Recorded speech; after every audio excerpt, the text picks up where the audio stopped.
গাজা দখলের পরিকল্পনায় পুরোপুরি মাঠে নেমেছে ইসরায়েল। উপত্যকাটিতে ব্যাপক ধ্বংসযজ্ঞ চালাচ্ছে দেশের সামরিক বাহিনী। গাজার প্রায় 25% এলাকায় এখন ইসরায়েল বাহিনীর পূর্ণ নিয়ন্ত্রণে। অঞ্চলটিতে অবরুদ্ধ 22 লাখ মানুষের মধ্যে 10 লাখ বাসিন্দাকে স্থায়ীভাবে লিবিয়ায় হস্তান্তরের চেষ্টা চালাচ্ছে যুক্তরাষ্ট্র। ট্রাম্প প্রশাসনের ঘনিষ্ঠ 5 সূত্রে বরাত দিয়ে এক প্রতিবেদনে এই তথ্য জানিয়েছে মার্কিন সংবাদ মাধ্যম এনবিসি নিউজ।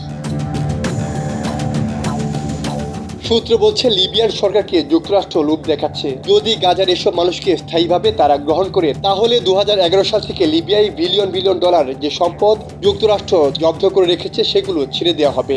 অপরদিকে ফিলিস্তিনের যেন গাজা ছেড়ে লিবিয়ায় যান, সেজন্য তাদের আর্থিক সহায়তা, বিনামূল্যে বাড়ি এবং ভাতা দেওয়ার পরিকল্পনা করছে যুক্তরাষ্ট্র।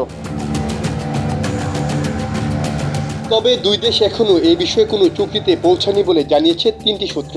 গাজার অভিবাসীদের লিবিয়ায় পাঠানোর আলোচনায় ইসরায়েলকে রাখা হয়েছে বলে জানিয়েছে তারা। তবে যুক্তরাষ্ট্রের এক মুখপাত্র জানিয়েছেন, এ ধরনের পরিকল্পনা বাস্তবে সম্ভব নয়। এই নিয়ে কোনো আলোচনা হয়নি।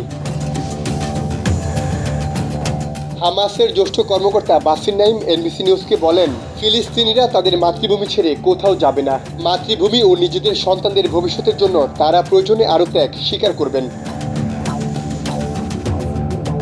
2023 সালের অক্টোবর থেকে গাজায় অভিযান শুরু করে দখলদার ইসরায়েল। চলমান হামলায় ধ্বংসস্তূপে পরিণত হচ্ছে অসংখ্য বাড়ি, হাসপাতাল ও শিক্ষা প্রতিষ্ঠান।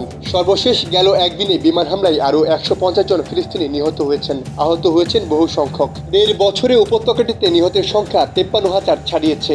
আহত হয়েছেন আরও 1,20,000 ফিলিস্তিনি। এদের মধ্যে 56% নারী ও শিশু। এছাড়া ইসরায়েলের অবরোধের কারণে গাজায় আন্তর্জাতিক সহায়তা পৌঁছানো কঠিন হয়ে পড়েছে। রাফা সীমান্ত দিয়ে গাজায় সহায়তা প্রবেশের পথ বন্ধ। খাদ্য, পানি, ওষুধ এবং জ্বালানি মারাত্মক সংকট দেখা দিয়েছে পুরো উপত্যকাটিতে।